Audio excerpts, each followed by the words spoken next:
hace tiempo y yo la tenía ahí guardada, y cuando me dijeron que me tocaba compartir en esta fecha, empezó a resonar esta palabra, y va a ver usted cómo viene enlazada con las demás que se han compartido. No es algo aislado, de alguna manera Dios nos habla y Él lo hace de manera continua. Así que yo voy a leer un pasaje. Inicialmente quiero centrarme en dos versículos nada más de Lucas 15. No lo busque, ahorita va a aparecer, se me hace que aquí en pantalla. Lucas 15 del 1 al 2 quiero leer, ¿sí? Aunque este es un pasaje quizá muy conocido, yo quiero empezar con estos versículos. Dice la palabra: mientras Jesús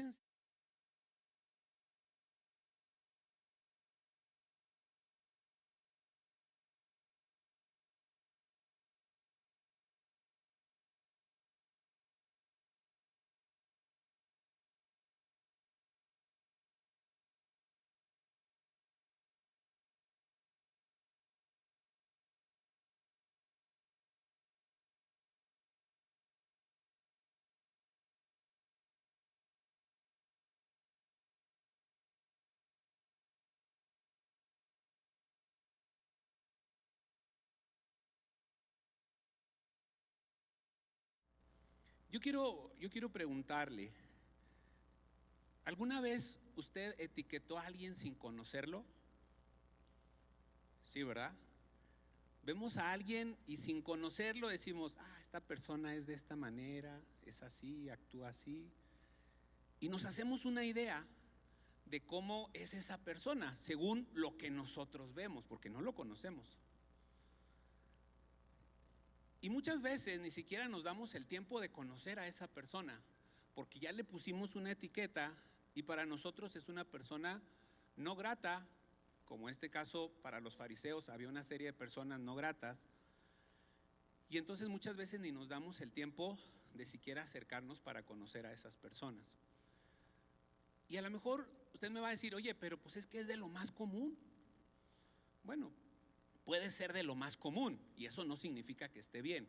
Ahora yo le pregunto: ¿qué se siente que a uno lo etiqueten? Porque así como hemos etiquetado a otros, también hay personas que nos han etiquetado a nosotros, y ahí sí ya no se siente tan bien. Y ahí sí quisiéramos que las personas nos dieran la oportunidad de conocernos para entonces decir: no es así, o sí es así. Pero la realidad es que muchas de las veces nosotros juzgamos por lo que tenemos frente a nosotros y no entendemos por qué las personas actúan, se comportan, viven, hacen lo que hacen. Pero nosotros ya les pusimos una etiqueta, ¿sí? Y yo quiero que en esta mañana y estos minutos que vamos a compartir podamos ver la importancia de ver a la gente sin etiquetas, de no ponerle una etiqueta a las personas. Ahora yo sé que de pronto hablar de etiquetas pues es algo que pudiera parecer pues muy nice, ¿sí? Porque hay veces que usted lo invitan a algún lugar y luego dice ahí: vestimenta de etiqueta. Caray. O sea que las etiquetas son buenas. Pues yo digo que no son buenas ni malas, simplemente hay situaciones en las que se dice etiqueta y bueno, así se acostumbra. No sabemos exactamente lo que significa o por qué es así. Entendemos lo que hay que hacer cuando dice de etiqueta, pero bueno, esas son situaciones que pasan. Hace algunas veces, no sé, 2, 3 veces que me tocó compartir, yo usaba una frase que es muy común aquí en México y que dice, ¿verdad? Como te ven, te tratan. Y es cierto. Yo esta semana tenía que ir a hacer un trámite y de repente me fijé que no estaba vestido para la ocasión. Y entonces dije: no, mejor voy otro día. Y al otro día me vestí para la ocasión, fui, hice el trámite, me atendieron muy bien y avancé en lo que yo quería avanzar. Y yo les decía que usé esa frase y alguien me dijo: oye, ¿y sabes la otra parte de la frase? No, le dije: yo siempre la he escuchado así, como te ven, te tratan. Y entonces me dijo: mira, dice, como te ven, te tratan. Si te ven mal, te maltratan. Dice, y si te ven bien, te contratan. ¿Sí? Entonces, Yo no había escuchado esa parte, pero pues tiene mucho sentido, ¿verdad? Ahora, yo lo que quiero decir es que si nosotros vemos a las personas, le ponemos una etiqueta y en función de esa etiqueta actuamos con ellos, muchas veces vamos a maltratar a las personas por cómo nosotros los vemos, ¿sí? Entonces, yo quiero que en esta mañana nosotros podamos ver algunas razones de por qué no debemos ponerle etiquetas a las personas, por qué no debemos etiquetarlos. Fíjense, lo que iba a suceder o lo que sucedió en este pasaje todavía no entra a lo más significativo de ese pasaje, porque cuando nosotros vemos el título del pasaje, es un pasaje muy conocido, habla de la oveja perdida. Pero solamente en estos dos versículos nosotros vemos que la gente somos predispuestos a hacer cosas antes de siquiera escuchar o ver o saber cuál es el propósito de Dios para los demás. Y nosotros ya etiquetamos y nosotros ya cerramos lo que puede ser para esas personas, por lo menos desde nuestra perspectiva. Y muchas veces nos perdemos la bendición de poder compartir, de poder acercarnos o de ser de bendición para esas personas.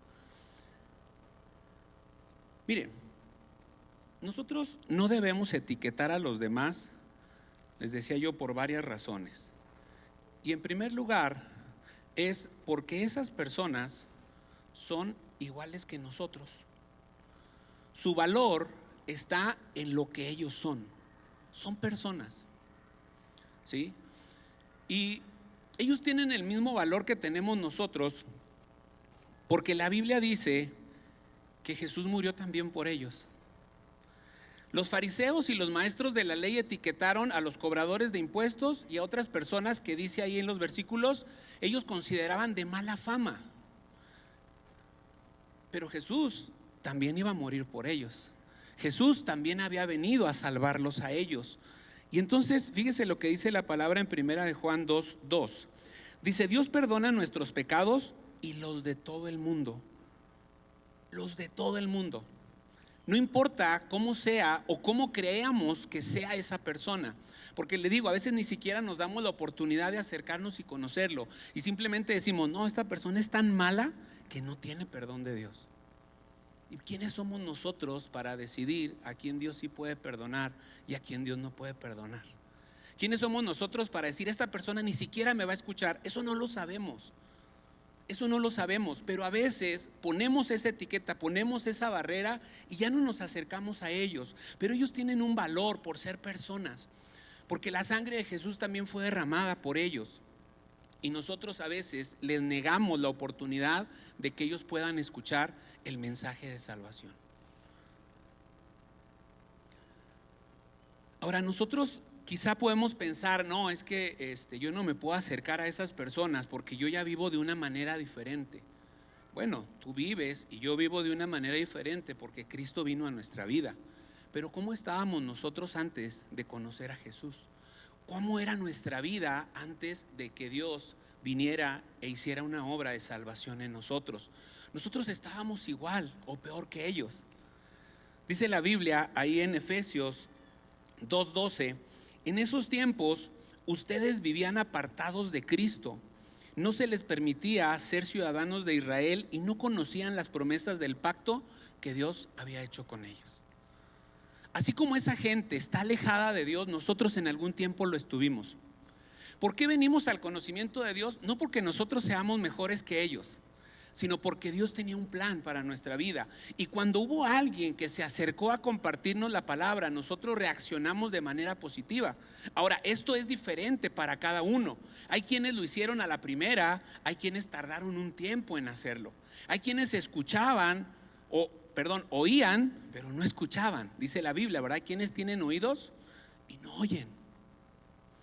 Oír y escuchar no es lo mismo. Tú puedes oír un ruido y no sabes de qué se trata, pero cuando escuchas, cuando pones atención, puedes identificar qué es aquello que está sonando.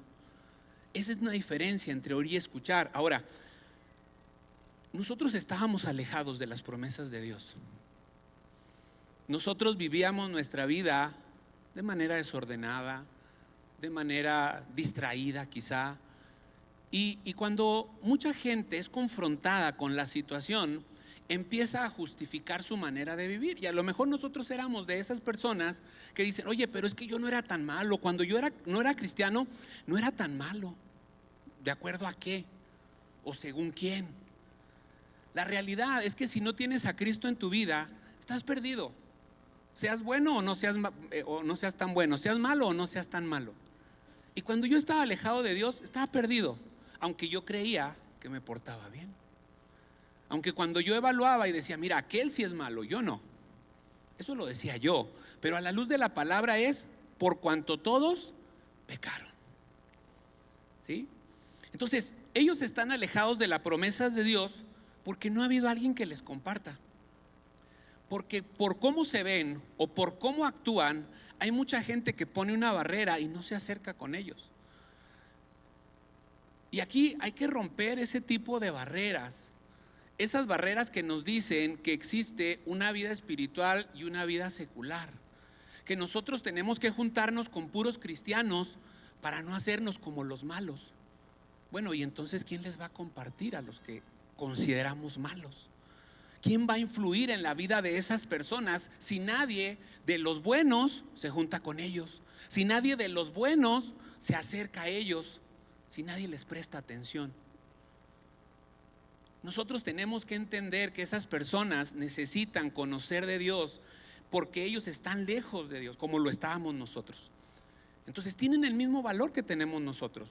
No los separemos de la gracia que Dios tiene para ellos, de la misericordia que Dios puede brindarles. Ahora, cuando nosotros entendemos estas cosas, que las personas tienen valor por lo que son, porque Cristo, dice la palabra, ¿verdad?, murió por los pecados de todo el mundo, por los de aquellos que no son tan malos, como hay muchos allá afuera que creen que no son tan malos, y por los de aquellos que son bien malos. Esas personas de las cuales escuchamos a veces lo que hacen y nos da miedo y decimos: no, de veras que estas personas, híjole, yo no sé cómo le van a hacer cuando se encuentren con el Señor. Pues van a tener que encontrarse. Y qué mejor que seamos nosotros los que les tenemos que compartir. Ahora, cada uno de nosotros tenemos un ámbito de acción. Dios te ha puesto a ti en un lugar y a tu alrededor hay una serie de personas que quizá para otros son considerados de mala fama, son personas muy malas, son personas que no van a querer acercarse a Dios, pero la realidad es de que si tú estás en ese lugar, Dios te puso ahí con un propósito, para que a través de ti esas personas puedan ver a Dios, para que a través de mí, ahí donde yo estoy, esas personas puedan saber que hay un mensaje de esperanza para ellos. Mira, yo sé que en muchas ocasiones decimos: es que yo no puedo llegar a donde yo estoy diciéndoles a todos: yo soy cristiano y ya no voy a hacer todo lo que ustedes hacen. No, hay que ser muy sabios, pero tampoco tenemos que camuflajearnos y parecer como que no hay nada diferente, porque muchas veces le hacemos al camaleón y de acuerdo a cómo está la situación, nosotros nos acomodamos y pasamos desapercibidos en el entorno. Que no se den cuenta que soy cristiano, porque entonces me van a señalar. Que no se den cuenta que soy cristiano, porque entonces se van a burlar de mí. ¿Cuántas veces ha pasado eso? A lo mejor pasa una vez de que se burlan de ti, pero cuando ven la firmeza y las convicciones que tú tienes, ¿sabes qué va a pasar? Te van a respetar. La gente va a saber que contigo hay que ser de una pieza. La gente va a saber que tú no estás jugando a que ahora sí y mañana no, que se va a cumplir en ti lo que la palabra dice, que tú sí sea sí y que tú no sea no, que no seamos personas de doble ánimo. Dice la Biblia que las personas de doble ánimo son como la onda del mar, que es llevada de un lado a otro, y de repente están de un lado y de repente se van para el otro. Tenemos que ser personas de convicciones firmes, y ahí es donde se va a notar una diferencia. Y vas a ver tú que las personas no te van a tachar, te van a respetar, que se van a cuidar lo que hablan delante de ti, que se van a cuidar las cosas que te invitan a hacer, porque ya saben que tú no eres alguien que está jugando a portarse según como convenga. Esas personas necesitan escuchar el mensaje de salvación porque Dios tiene un plan para ellos, como lo tenía contigo y como lo tenía conmigo. ¿Y sabes qué es lo que Dios quiere que nosotros hagamos? Que seamos quienes les muestren a Jesús. Romanos 10:14 dice: pero ¿cómo pueden ellos invocarlos para que los salve si no creen en Él? ¿Y cómo pueden creer en Él si nunca han oído de Él? ¿Y cómo pueden oír de Él a menos que alguien se los diga? Así que tú y yo estamos para, en lugar de etiquetar a esas personas, lograr que ellos escuchen del plan de Dios para sus vidas.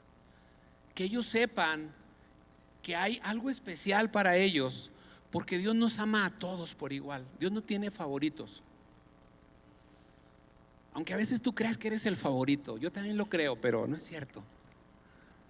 No es cierto. ¿Sí? El asunto es que Dios nos ama a todos por igual y esas personas necesitan escuchar de Él, porque si no, como dice la palabra, ¿cómo van a creer en Él si no han escuchado acerca de Él? ¿Sí?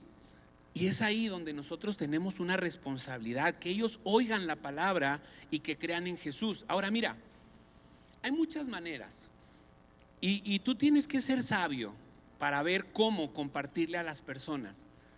Hay un curso que estudiamos aquí en la iglesia que se llama Mi experiencia con Dios. Y es una parte bien importante ahí donde dice, ¿verdad?, que nosotros tenemos que ver dónde Dios está obrando y unirnos a su obra. Yo no sé si te ha pasado que en ocasiones tú dices: yo quiero que mi amigo César conozca el evangelio. Él ya lo conoce, no crean que no. Pero y tú te acercas con tu amigo de toda la vida y tú le compartes y tu amigo te bota una vez y otra vez, pero como es tu amigo, pues no te dice nada, ¿verdad? Trata ahí de disfrazar. No, pues sí, más o menos. Pero Dios no está obrando en la vida de él. Y hay otras personas alrededor en las cuales Dios sí está obrando. Y a veces nosotros, por tratar de encerrarnos en una persona, dejamos de ver alrededor dónde es que Dios está obrando. Ahora, tú tienes que vivir como un hijo de Dios. ¿Sí? Esa frase que a mí me gusta tanto. Tú tienes que predicar todos los días de tu vida. Y si necesitas hablar, también habla. Si no necesitas hablar, no hables, pero predica. Tu ejemplo dice mucho de quién tú eres. Dice mucho de quién tú, la fe que tú tienes, de cómo tú actúas, de lo que tú crees. Te vas a sorprender cuando tú empieces a dar testimonio, cómo gente se va a acercar a ti de diferente manera y te va a empezar a preguntar cosas. Hace algún tiempo conmigo se acercó un compañero de trabajo y me dijo: oye, tú lees la Biblia, ¿verdad? Yo nunca le había dicho que yo leía la Biblia. Sí, le digo, yo leo la Biblia. Y me dice: es que sabes que me han recomendado mucho leer la Biblia. A mí me gusta mucho leer. Y cuando yo comparto con alguien de que estoy leyendo tal o cual libro y alguien me dice: ¿ya leíste la Biblia? Yo le digo: no, es que no sé cómo. Ya he intentado varias veces y no sé cómo. Y entonces me dice: ¿tú me puedes ayudar? Claro, le digo. Y empezamos a leer la Biblia. Y se enganchó de tal manera que él me dice: yo no quiero tener que ver nada con iglesias ni con religiones, ¿eh? Yo nada más quiero leer la Biblia. Está bien, le digo, vamos a leer la Biblia. ¿Sí? Porque la realidad es de que la gente lo que necesita es conocer a Dios. No necesita que nosotros le presentemos una iglesia o que le presentemos una religión. Muchos de ellos ni siquiera quieren escuchar de eso por diferentes razones. Pero no somos llamados a invitarlos a la iglesia. ¿Sabes qué? Ellos van a venir cuando Dios haga una obra en su vida. Nosotros somos llamados a compartirles la palabra. Y en ese sentido es lo que tenemos que hacer. Ahora, ¿para qué es esto? Bueno, para que ellos sean salvos y reciban la vida eterna. Juan 3:16, un versículo que creo que muchos conocemos, y no es que todos. Dice que Dios amó de tal manera al mundo que dio a su Hijo para que todo aquel que en Él cree no se pierda, sino que tenga vida eterna. Ese es el propósito de que la gente conozca el mensaje de salvación, que tengan vida eterna. Y muchas veces nosotros pensamos que la vida eterna empieza cuando la persona muere, ¿sí? Y decimos, bueno, aquí hay una vida terrenal que dura un determinado número de años, para unos más, para otros menos, pero una vez que la vida terrenal termina, entonces empieza la vida eterna. Ese es el concepto que nosotros tenemos, o que la mayoría tenemos, de la vida eterna. Pero eso no dice la palabra, porque mira, si nosotros estamos esperando a disfrutar la vida eterna el día que nos muramos, nos estamos perdiendo de mucho, ¿sí? Porque la vida eterna no es más construir algo mientras estamos aquí, sino es construir cosas para la eternidad. Tenemos una responsabilidad, tenemos un llamado delante de esas personas, y no podemos nosotros hacernos los sordos y decir, bueno, ahí hay otros que les digan. Yo te decía ahorita, Dios te puso en un lugar, y a ese lugar no pueden acceder otras personas. Ahí donde Dios te puso es el lugar donde tú tienes que dar testimonio. Ahí no puedo llegar yo, ahí no puede llegar Andrea, ahí no puede llegar el hermano Lorenzo, ahí no puede llegar nadie más, porque Dios te puso a ti en ese lugar. Pero en el lugar donde yo estoy, esa es mi área de responsabilidad. Ahí es donde yo tengo que dar testimonio, porque hay un llamado sobre mi vida. ¿Y sabes cuál es ese llamado? Anunciar el mensaje. Ezequiel 3:17: Hijo de hombre, te he puesto por centinela para Israel. El centinela era aquel que estaba en la torre, en la muralla, y que estaba viendo a ver cuándo venía el enemigo. Y cuando venía el enemigo, la responsabilidad del centinela era avisar, para que el pueblo se preparara para la batalla. Nosotros somos centinelas. Dios nos ha puesto por centinelas, y nosotros tenemos que estar listos para anunciar el mensaje a esa gente. Esa gente tiene que saber que hay un mensaje de Dios para ellos. Y sabes que en nuestro tiempo las noticias, las malas noticias corren muy rápido, y a veces pareciera que es más fácil decir una mala noticia que una buena noticia. A veces nos enganchamos en todo lo que pasa, y luego nos volvemos parte de ese sistema de quejas que hay a nuestro alrededor, y de que todo está mal y de que las cosas no van a funcionar. Y yo no quiero tampoco caer en el otro lado, y quienes me conocen saben que no soy así. No soy el más optimista de todos, pero tampoco soy el más pesimista. Yo trato de centrarme en la realidad de las cosas y decir, a ver, las cosas están así, están mal, sí, pero quejándonos no vamos a resolver nada. Hay que hacer algo. Hay que hacer algo para que las cosas cambien. Entonces, nosotros tenemos un mensaje para dar, y ¿sabes qué? Ese es un mensaje de esperanza. Es un mensaje de esperanza para las personas. Sí, las cosas están mal, las cosas no se ven bien, pero ¿sabes qué? Dios tiene un plan para tu vida. Dios puede hacer que las cosas sean transformadas. Y ese mensaje tiene que darse a conocer. La gente tiene que saberlo. Y el mensaje más importante es que esa gente que está alejada de Dios está muerta, según la Biblia. Está muerta espiritualmente. La Biblia dice que todos hemos pecado, que no hay justo ni aún uno. Todos somos pecadores. Nuestra naturaleza de pecado nos va a llevar siempre a estar cayendo en la maldad. El apóstol Pablo, ese gran hombre de Dios, que cuando nosotros vemos cómo era, leemos cómo se comportaba, cómo actuaba, y que tuvo el valor para decir, imítenme a mí como yo imito a Cristo. Yo digo, wow, qué pantalones de Pablo, ¿verdad? Pero ese mismo apóstol decía, miserable de mí, porque el mal que no quiero hacer, ese hago, y el bien que quiero hacer, a veces no lo hago. Entonces nuestra naturaleza nos va a llevar a estar fallando constantemente. No podemos confiarnos de nuestra buena voluntad, no podemos confiarnos de nuestra determinación. Yo les decía ahorita, hay que ser determinados, pero no hay que confiarnos de eso. La Biblia dice, el que crea estar firme, mire que no caiga. Pero esta parte de transmitir este mensaje de esperanza, nosotros tenemos que decirle a la gente que aunque ellos están muertos, como lo estábamos nosotros, ellos pueden pasar de muerte a vida. Y ese es el mensaje de esperanza que nosotros tenemos que dar. Romanos 6:23 dice: pues la paga que deja el pecado es la muerte, pero el regalo que Dios da es la vida eterna por medio de Cristo Jesús nuestro Señor.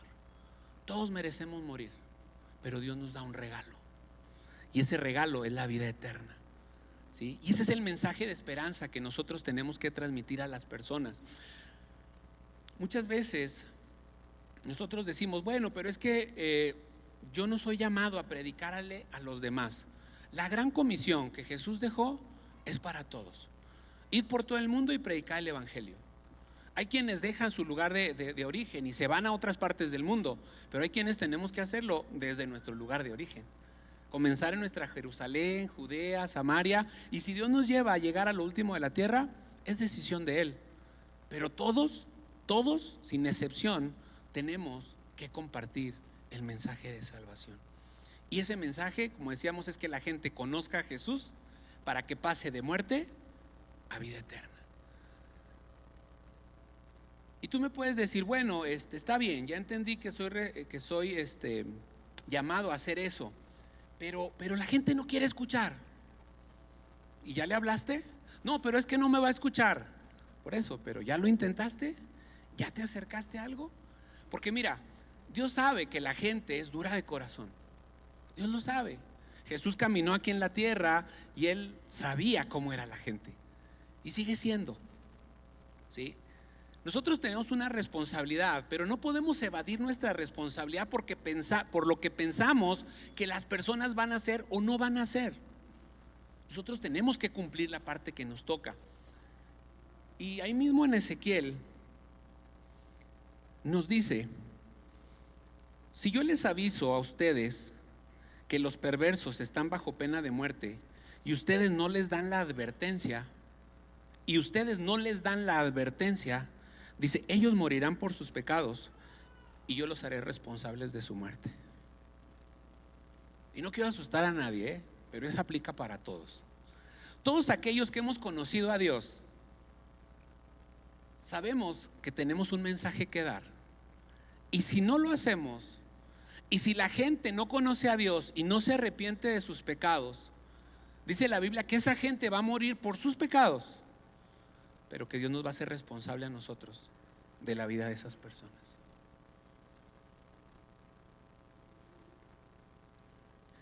Dice el siguiente versículo: pero si tú les adviertes, si tú les compartes, si tú les dices que hay una esperanza, que hay un plan de Dios para su vida, que hay la oportunidad de que ellos puedan cambiar su vida, su manera de vivir, su manera de actuar, si tú les adviertes y ellos se niegan a arrepentirse y siguen en pecado, ellos morirán en sus pecados, pero tú te habrás salvado porque me obedeciste.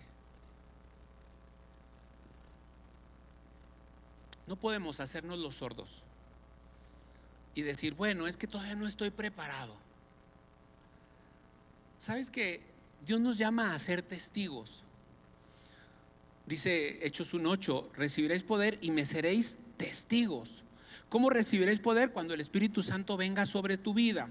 ¿Cuándo viene el Espíritu Santo sobre tu vida? Cuando tú le entregaste tu vida al Señor. En ese momento el Espíritu Santo viene sobre tu vida y tú tienes poder para compartir el mensaje de salvación. Pero si tú no lo compartes porque crees que no estás preparado, entonces tú estás dejando de hacer algo importante y yo estoy dejando de hacer algo importante. Y las personas pueden morir en sus pecados, pero nosotros podemos ser responsables de la vida de esas personas. Dice: me seréis testigos. ¿Cuál es la labor de un testigo?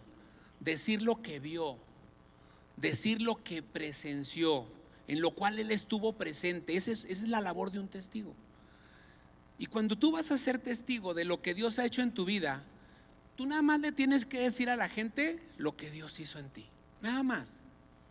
No tienes que disfrazarle las cosas, no tienes que ponerle un panorama así muy bonito, decirle: no, mira, es que todas las cosas van a cambiar. No, cuando tú le entregas tu vida a Dios, tu vida va a ser transformada. Eso es lo que dice la palabra. Estamos leyendo el Evangelio de Juan en nuestro tiempo devocional y en los grupos de conexión. Y vemos ahí, ¿verdad? Personas que eran confrontadas y cuando le dijeron a aquel de la camilla, ¿quién te dijo? No sé, dijo. El que me dijo que llevara la camilla, pues él fue el que hizo algo, ¿va? Yo no sé. Oye, pero a ver, explícame eso de la salvación. Mira, yo no sé. Yo sé que cuando yo le entregué mi vida al Señor, el Señor empezó a trabajar en mi vida. Yo antes era de esta manera. Ahora a lo mejor lo sigo siendo, pero tengo una concepción diferente de las cosas y busco actuar de una manera diferente. Nosotros tenemos que compartir lo que Dios ha hecho en nuestra vida. No tenemos que ser vendedores del Evangelio y convencer a las personas. A veces creemos que tenemos que pintar el Evangelio de tal manera que no les parezca tan fuerte a las personas o que les parezca algo atractivo. Nosotros no somos vendedores. Nosotros somos llamados a compartir. La obra no es de nosotros, la obra es de Dios. Y el Espíritu Santo es el que se encarga de convencer a las personas de su pecado, no nosotros. Pero un mensaje que tenemos hay que transmitirlo. Ahora, yo quiero decirles que a lo mejor podemos decir, bueno, está bien, vamos a etiquetar a las personas. Y yo les decía al principio, ¿y qué se siente que a ti te etiqueten? No, pues se siente muy mal, ¿sí? ¿Y qué pasa cuando a ti no te compartían porque creían que tú eras muy malo como para conocer de Dios y entregarle tu vida? Bueno, hubo alguien que rompió esa barrera y que se acercó. Ahora nosotros tenemos que quitar toda barrera y acercarnos a aquellas personas. Somos muy dados a etiquetar o a juzgar a los demás. Nosotros no sabemos lo que pasa en la vida de esas personas. Esta semana estudiamos en nuestros grupos de conexión acerca de una mujer que fue etiquetada por una conducta en su vida. Y muchos pasajes o muchas porciones, ¿verdad?, hablan de la mujer adúltera, que fue lo que compartimos en esta semana. Y ¿sabes qué? Nosotros caemos muchas veces en el error de esos líderes cristianos, porque dice que la mujer fue encontrada en el acto, y en el acto se necesitaban dos, no uno, y llevaron a una. A veces somos selectivos en a quienes etiquetamos, ¿sí? Ahí tendría que decir a lo mejor la pareja adúltera, no la mujer adúltera. Pero las etiquetas hacen que nosotros seccionemos y que digamos, este sí merece y este no merece.